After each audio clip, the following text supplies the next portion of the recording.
not so much a listener question, more of a listener chat. On the Discord chat we have, this came up as a topic a couple of months back, and I think it's a good one. Let's have a read. Traditionally, PlayStation and Xbox don't shake up their controller from generation to generation, but Nintendo do. From the NES controller, SNES, N64, Gamecube, Wii U and Switch, but where do Nintendo go next?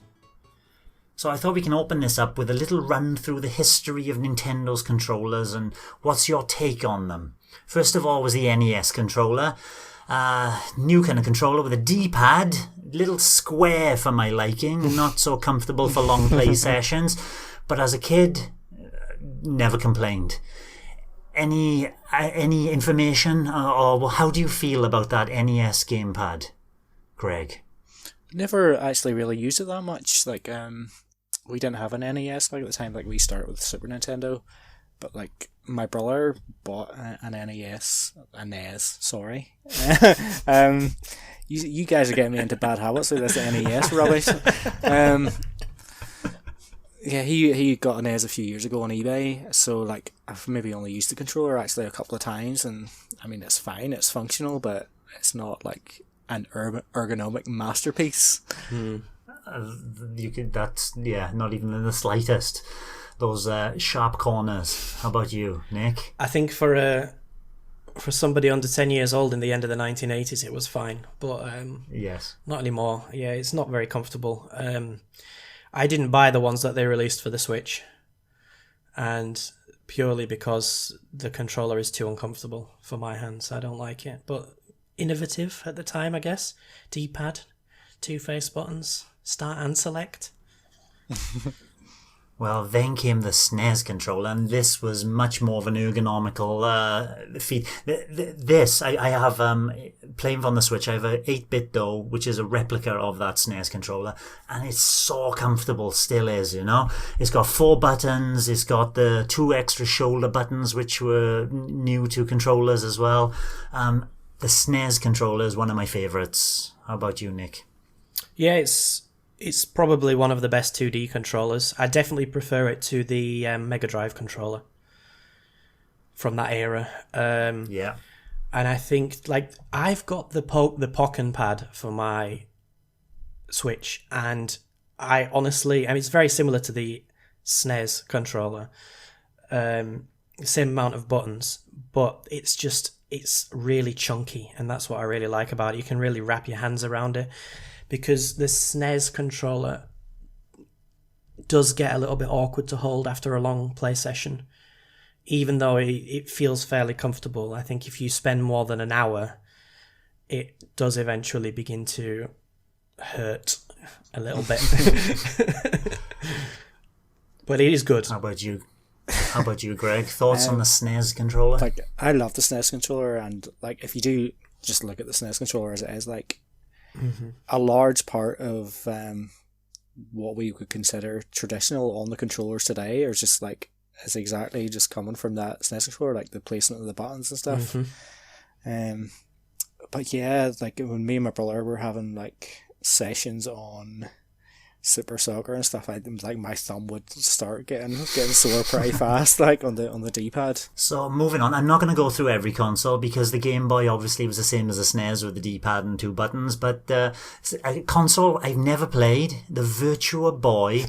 What did that add that was different from previous consoles and controllers? It added dual D-pads of all things. You had 2 D-pads on there as well as the face buttons, and I don't know if that is for camera access because there weren't many games that rotated the camera in that. But you did have the dual D-pads. That's true. So, did any of you play the Virtua Boy? Never. No. I've never even seen one in the flesh. No, me neither. I'd love to hold the controller just to see what it feels like. Yeah. Onto the N64, which was a revolution in designs. It had the analog stick in the middle, the C buttons, which could then be used for the camera or movement. That's a question to ask you later. It had rumble as well. It added rumble as a separate pack, and it had that obviously famous 3-pronged attack, didn't it? You know, you could put your hands on the prongs for the analog or the D-pad separately. Analog stick for me wasn't for a first analog stick perfect, but after playing for about 6 months, that analog stick, especially right down the bottom, started to wear a groove, and the analog stick started to become less responsive. But other than that, a nice little controller. Nick? Maybe one of my favourite controllers of all time. I love the N64 controller. Amen. Yeah. And, I mean, obviously, nobody ever held it on the D-pad side, because you didn't need to, but it had the option, if I know 2D games weren't popular on the N64, but it would have been fantastic for 3D and 2D games had there been more, because that D-pad was good as well. Yes. The stick is one of my favourite sticks on a Nintendo console. Unfortunately, yes, it does wear down very quickly, but it's nice and long, and it's got the grooves for the 8 directions, which are useful in certain situations. I liked the fact that I think the controller was really good for FPSs, like GoldenEye and Perfect Dark, for example, and I actually liked having the digital buttons for the camera, because you could... that was my question. I was wondering, which do you prefer? I mean, you can answer this as well as you go talk about the N64 controller, Greg. But yeah, when you're playing Turok, you had to move with the C buttons. Mm-hmm. But in GoldenEye, I always preferred to use the C buttons as the camera and then move with the analog stick. Strafing. That's what it was all about. Moving forward with the stick and left and right on the C buttons. They haven't replicated that on 2 analog sticks, and it's a great way to play FPSs. And once you mastered it, you could get some blinding speedruns on on GoldenEye. But yeah, I think the Z button for me was the biggest innovation at the time. It's a shame that there's only 2 face buttons. They could do with 4, but then they used the C buttons in other kind of like face buttons in some games, didn't they? So yeah, I've got a lot of time for the N64 controller. I suppose the same is true of you, Greg. It's a glorious masterpiece. I love it to pieces. And even if if you're downloading virtual console games on the Wii and having to play them with a classic controller or on the Wii U, yes, the stick maybe doesn't hold up if you've been using it a lot and stuff, but trying to play those games on a modern controller, it just somehow doesn't feel quite right, because the N64 controller it's just such a natural fit, because you played all those games at the time with that controller. It just feels right. And I always find Turok really awkward with trying to use the buttons to move and stuff as well. I kind of hated that was kind of forced upon you, but you did get used to it after a while. But I was always just like the default control scheme in GoldenEye, that sort of guy. Used the same in Perfect Dark, and I actually still to this day don't really enjoy dual analog for shooters really. And I actually almost, if anything, feel more comfortable with the N64 controller, GoldenEye and stuff. You need an N64 plug for your Switch. And I love the Wii port in the back of the controller as well, that you could plug, obviously, your memory card in, or Rumble Pack, or the transfer pack, or whatever. Give you options for all sorts of things. Great stuff. Rumble Pack was brilliant. What was the first game you bought the Rumble Pack with? Lila was, yeah, all the same. Good. And then the Gamecube came out, and we had dual analog. We had analog triggers, and it's the only Nintendo controller that's had analog triggers. Were they a game changer, Greg? 100%. Really good. You're playing Wave Race Blue Storm, obviously, and tilting into those waves and stuff just felt really good. And obviously, we touched on using them for Mario Sunshine earlier, the water pressures and stuff, and even the launch game Luigi's Mansion. I would say part of the reason I haven't got into the Switch Luigi's Mansion yet is actually because when I played the original on the GameCube with those analog shoulder buttons and just the controller in general, everything just felt right, and I definitely do miss those analog shoulder buttons these days, and I wish Nintendo would bring them back, because like it's sort of a normalized thing now, especially for like you guys would know like your racing games and stuff. You need a wee bit of analog input there these days. Yeah, my wheel spins at the start of Grid Autosport hold that to be true. Nick, how about you with the GameCube controller? I'm going to use a little reference to last week. Bafflingly, absolutely baffling decision that Nintendo basically, I think they did bring those to the market, didn't they? Especially with a click at the end.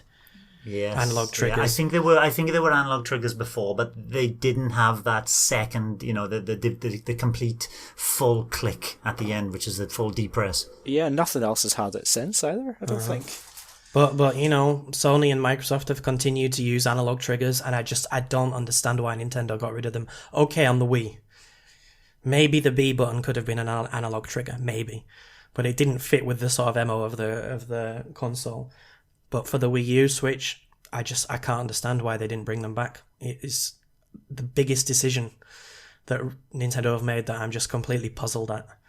And I think the GameCube controller is my favourite controller that Nintendo have released. And I think we'll talk about it later, but the D-pad was a little bit small. The C-stick was a little bit awkward. It was a slightly awkwardly placed as well, that D-pad, and the C-stick was small. But I do prefer the C-stick to be like a nub rather than to be a proper stick. I thought that was a good little sort of innovation. Again, the analog sticks, they have grooves in the 8 directions, which is what I like. Yeah. Another Z button on the other side next to L might have been useful, but just for sheer comfort, the GameCube controller takes the biscuit. The best. I still remember the design had changed a wee bit. I remember seeing through magazines the colours of the buttons and the shapes of them had slightly changed over the years. But always had a feeling in my head of what the controller might feel like. I'll just from pictures and stuff, and always I thought it would be bigger than it was. And I remember that first day where they had the demo kiosk set up in my local game store. Walked into it and put my hands on it for the first time. I thought, wow, this I couldn't believe how comfortable it felt. I thought, wow, this is what I'm going to be playing on for the next 5 or 6 years. And I was like, yes, please. Exactly the same for me. Exactly the same. Well, then they moved on to the Wii and went completely unergonomical with a Wii Remote, which included lots of motion, lots of gyro, infrared pointers, and attachments like the nunchuck. So you got your analog controller separately from the Wii controller. Now, for me, one of the I'll talk about it later, but if there was lightsaber games I had in my mind that you could have had two Wii remotes at the same time, and it would have been handy because that D-pad on the Wii remote was disgraceful. And I'll go into that further when it comes onto the Wii U as well. We talk about that. It was terrible, most uncomfortable D-pad I've played with for a long time. And why couldn't they put an analog stick on the Wii motion, the Wii remote? Would have it been better? Nick, I'm going to say no. I actually love the Wii. I love the Wii remote. I think it's great. I think even the D-pad. The D-pad, I would say, could be a little bit bigger. I think it's not ideally sized, but I think for me, one of the best feelings of a controller is when you've got the nunchuck on your left hand and the Wii remote in your right hand. That's and really I think for stuff like Galaxy, even stuff like Skyward Sword.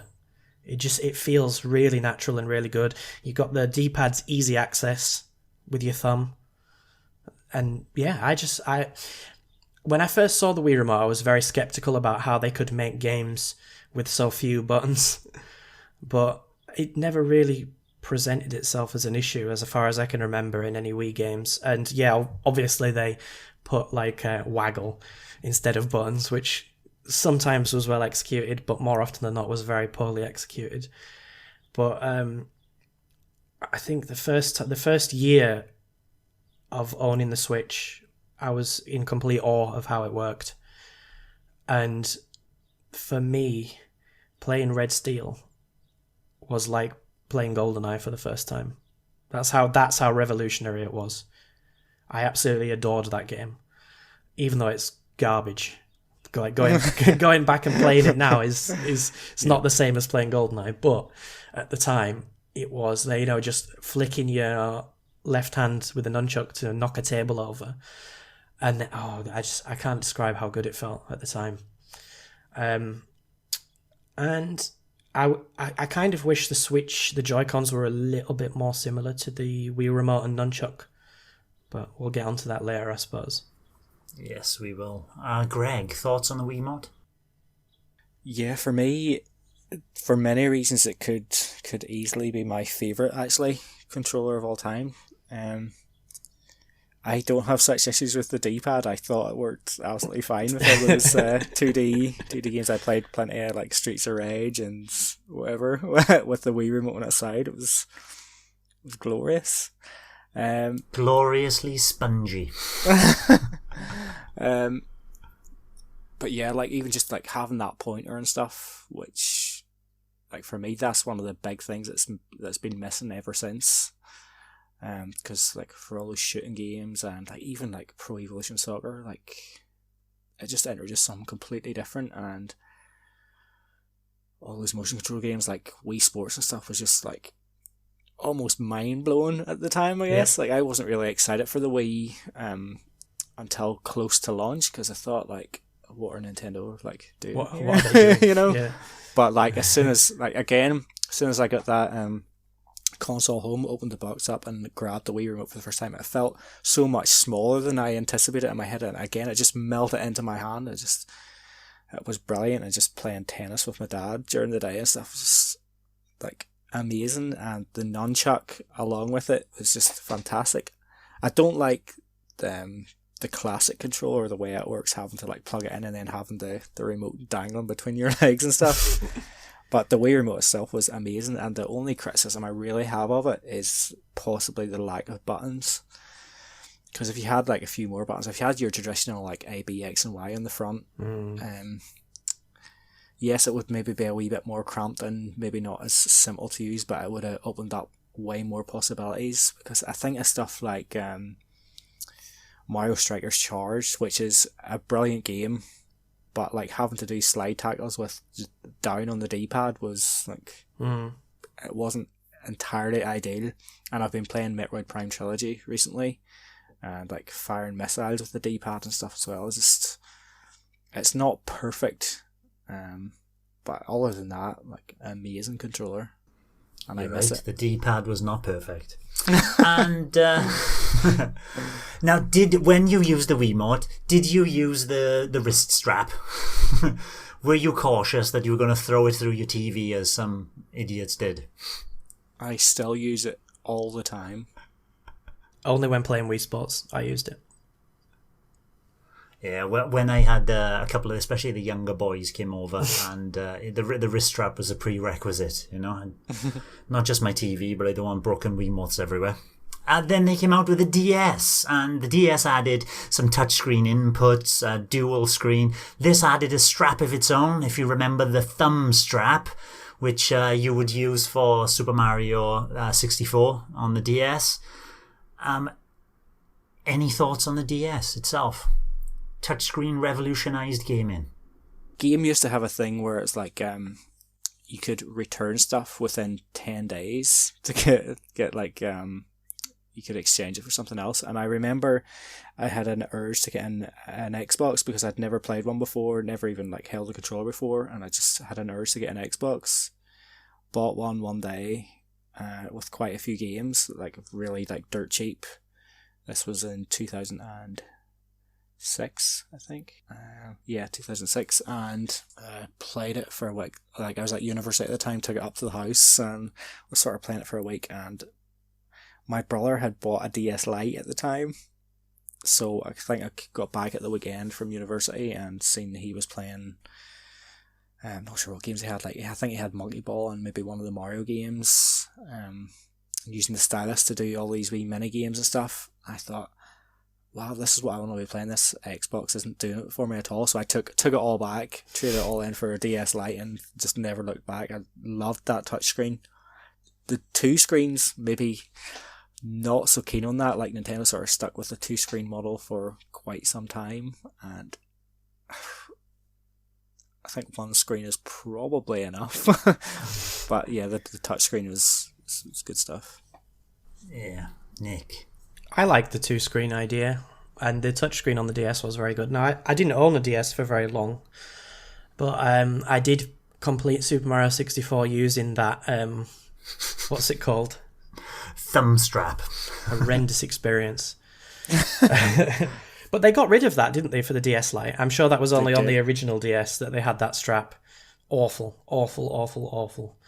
And yeah, for me, the touchscreen and the dual screen was really an innovative at the time, and I liked some of the sort of experiments that they started doing on the DS.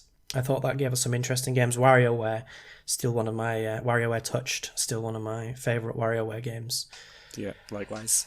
And yeah, just I like the idea of having your inventory always open, or having the map always available or something like that. I mean, because there's enough action on that main screen, especially on the 3DS because it's a little bit bigger, and then you've just got easy access to everything else, and you can remove all the information from the top screen so you can just see the game. I'm a big fan of that, to be honest. Yeah, I was loving it myself. I got my DS when I moved, just before I moved to Taiwan, well, after I'd sold everything. Mm-hmm. I got myself a lot of Game Station credit and got the original DS, which is that big fat angular one. Mm-hmm. Yeah, it's got those weird angles on it as well. And I can remember getting Nintendogs and Bust a Move and something else I can't remember, a better game than those two. I got 3 games on the same day. Love the dual screen, love the touch screen. And moving on to more dual screen goodness, the Wii U, that was also dual screen, but with more focus on the asynchronicity of the system. Nick, what did you think of the Wii U controller? I think the Wii U Gamepad is phenomenal. I'm a very big fan of the Gamepad. I was 2 years late to the party for the Wii U, but for things like Splatoon, for Xenoblade Chronicles X, it's amazing to have basically a full controller and then a second screen in your hand as well. And and Pikmin, of course, Pikmin. I used the touchscreen controls on Pikmin and it was a revolution. It was much better for me than the motion controls. I know people have their preferences, but for me the touchscreen was the best way to play Pikmin. And yeah, asynchronicity. I didn't really get to play asynchronous games very much, but Nintendo Land, I know all 3 of us love it. Still easily one of the best games that Nintendo's released in the last 10 years. And I really liked the placement of the sticks on the Wii U Gamepad. Now, they don't have the grooves like the other consoles, but the sticks actually I would say they feel better than the Switch Pro Controller sticks. And playing Splatoon with that setup was, with the 2 triggers behind your fingers and then your thumbs on the sticks was great for the original Splatoon. And then you've got the map obviously on the screen. So I've got a lot of time for the Wii U as well. I think really this has just made me realize that ever since the SNES, Nintendo have just knocked it out of the park with the different controllers. And it's always that shocking thing first. Well, what the hell are they doing? And when you get your hands on it, it's like, oh, that's what you're doing. Anything back to the N64, I would happily go back to. Any of these that we've already talked about. And I do, with the Switch, I do miss a decent touchscreen, to be honest. Because the Wii U had a very responsive touchscreen as well with the stylus. The Wii U was that capacitive one, which means that it's like a single pixel, very, very accurate, but you need a stylus on it. Only one button input. With the Switch, it's gotten to that multifaceted one, and you covering it with your finger is just not the same, is it? It's not. No. Greg, Wii U controllers? I would say it's unfortunately pretty underutilized. We never really seen the full potential of it, I don't think, and it was probably shoehorned into for use in some ways where it maybe didn't need to be. Obviously, Star Fox Zero, Star Fox Zero, example of that. But again, like I loved that game. I had a slightly different experience with the Wii U Gamepad in that it didn't just melt into my hands the same way the previous controllers did. I remember, like, again, I wasn't that excited for the console, and was up in Belfast one day, and it was set up in HMV, and went over and tried a demo of Rayman. Is it Rayman Legends? Legends. Yeah, Legends. And just grabbed the gamepad in my hand for the first time, and I thought, this doesn't feel particularly ergonomic. It just coming from how good like the GameCube controller felt and like the Wii Remote and Untitled, just to put that in my hand, it felt a wee bit odd and kind of flat or something in a way. And I wasn't actually going to get the console, and then like out of the blue, like my brother actually bought me it for Christmas. It's like I didn't know what else to get you. It's like it's like a Wii U, like, you know, like that's a lot of money. And as soon as I actually had it in my home environment and played with it for a bit, like playing Nintendo Land that morning and stuff, it's just unbelievable. Like, just had such a good time, like drawing like Yoshi's fruit cart and whatnot, and tilting it for Donkey Kong's Crash Course.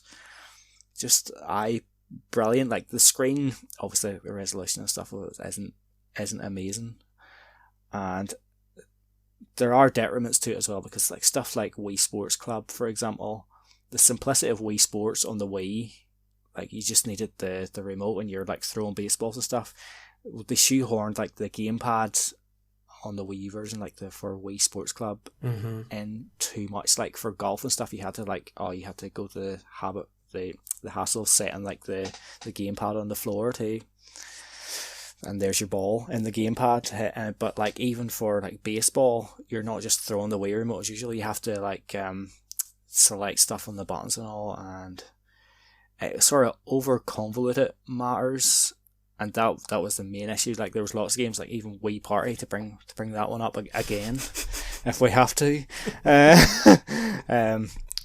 Like you've got the gamepad, but then everybody needs like a Wii remote as well. And like you're playing like one of those drawing games, for example, and you're all voting for stuff with the remote, and you're sort of like everybody's taking the strap off the remote, you know, giving it over, passing the gamepad around. It was, as much as it had potential, it just made everything very messy, and just, yeah, I did like it, but it wouldn't be my favorite Nintendo controller for sure.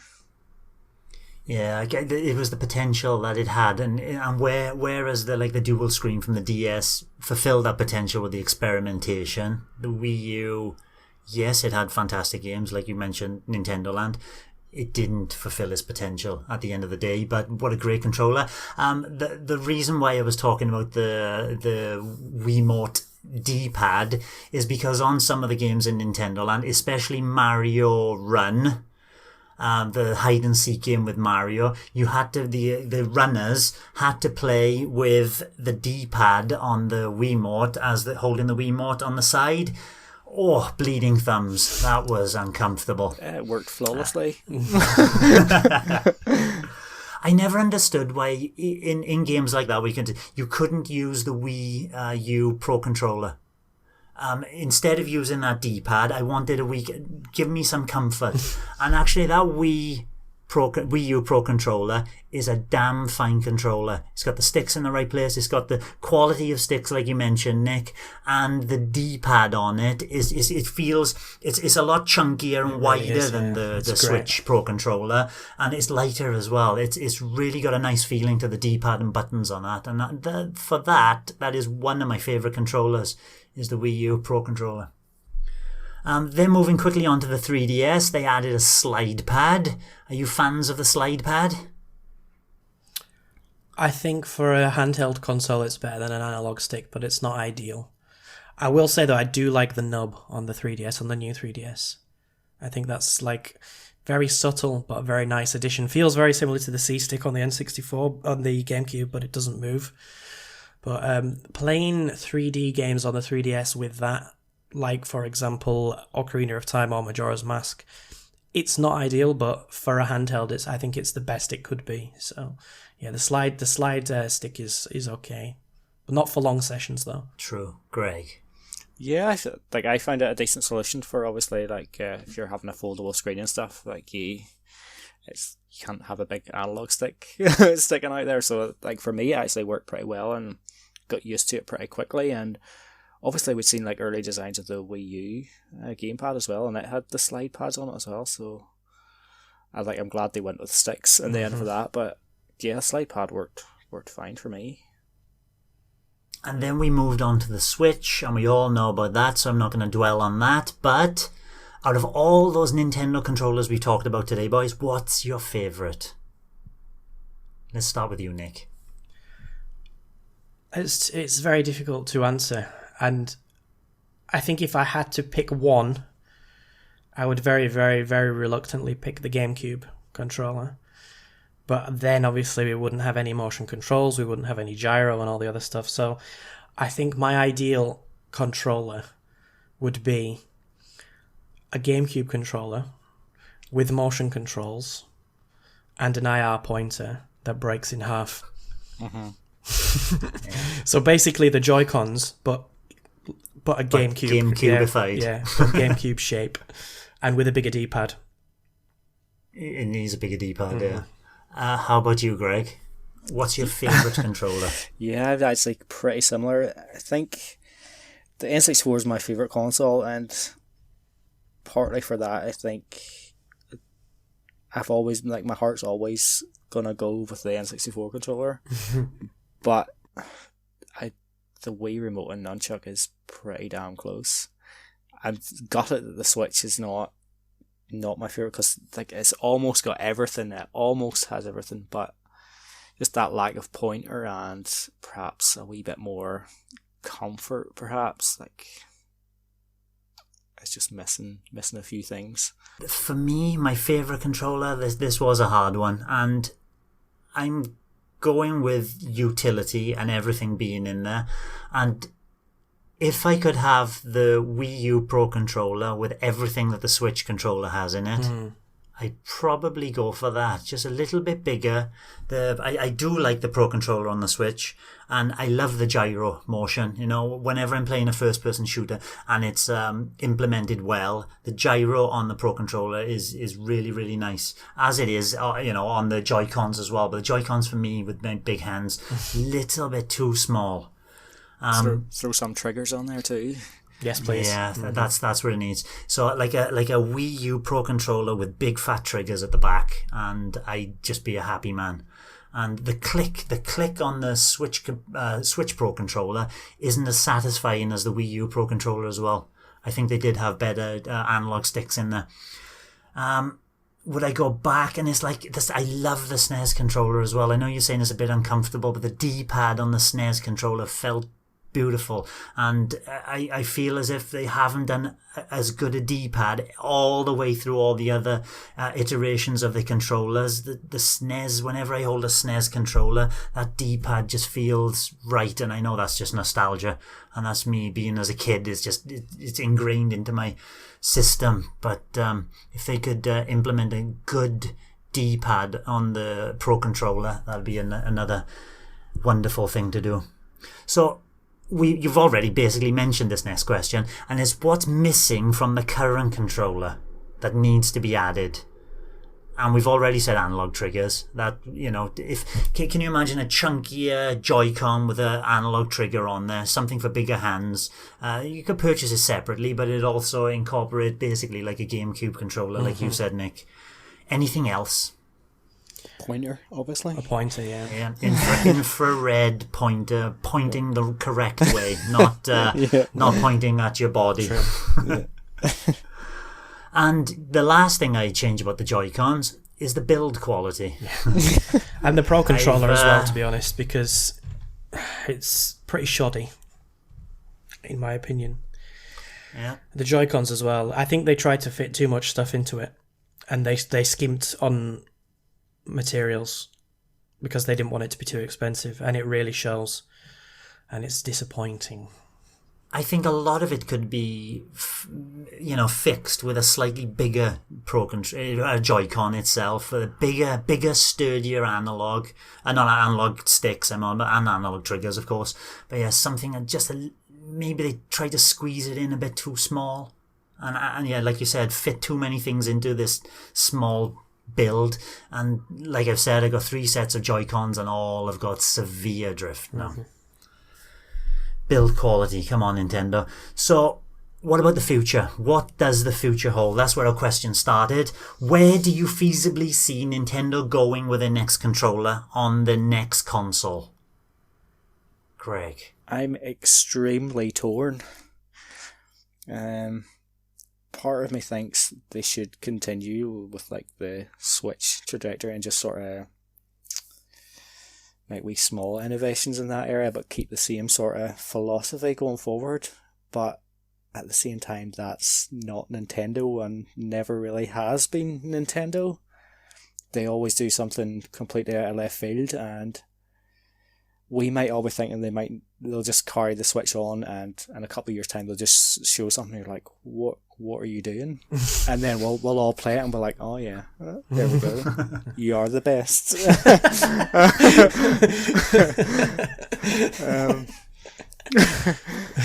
But I honestly don't know where Nintendo go from here. Yeah, what do you think, Nick? I have no idea. I don't know where they go either. I'm not buying any retro games again. If they start if they start off another console with it, like I love how innovative Nintendo are, and I love all the controllers that they've offered us in the past, and I think they all offer something different and different types of games. And obviously what would be really good for the Switch, or the next Switch, if there is another one, is for them to have something that works with all Nintendo games. So we have a nice touchscreen, we have motion controls, we have a pointer, we have, analog triggers, hopefully one day. But I think the next one, it will be something completely out of the blue again, like Greg said. And it'll just, you are the best, okay. It will be like that. Because we'll look at it and we'll think, what the hell is that? And then after we've played it, we'll be like, why right. Why have you brought the heart rate monitor back, Nintendo? Yeah. And I actually do think, I'm nearly sure I mentioned this before, but I definitely read Miyamoto saying months ago that Nintendo will be looking to do something different with the controller, to make we all have this idea in our head, like what is like a normal controller, like a traditional controller now. Obviously we've got like the 4 face buttons and whatever else, but I think he said something along the lines of like trying to create like a new normal. Mm-hmm. Which is what they've done throughout the years, they've been creating new normals for the last 35 years. Why stop now? Well, yeah, I mean, look, the PS4 controller has motion controllers and it has a touchpad or a touch bar or whatever it's called. So, everything they've done, or not everything, but a lot of the stuff they've done has just been completely copied by everybody else, and it's become standard. So I say let them keep going, and then we'll see it, we'll hate it, and then after a few months we'll understand why we need it. Why we need to inject it into our veins. Any other ideas or any other bits and pieces that you got to cover from controllers, boys? Give me analog triggers, please. That's all I want. Yeah. I can forgo the pointer. I can forgo that for good gyro. Let's get some better gyro, but as long as it's got the analog triggers, a slightly bigger stick on there, I can see Nintendo carrying on maybe the Switch Pro and having a sturdier Joy-Con, and I'd be a happy man. Yeah, me too. Thanks for watching, and don't forget to hit the subscribe button and give us a like if you've enjoyed our content. You can also check out our other great content on Twitter, Facebook, Instagram, and the N-E Café podcast from all good podcast providers. Just follow the links in the description below.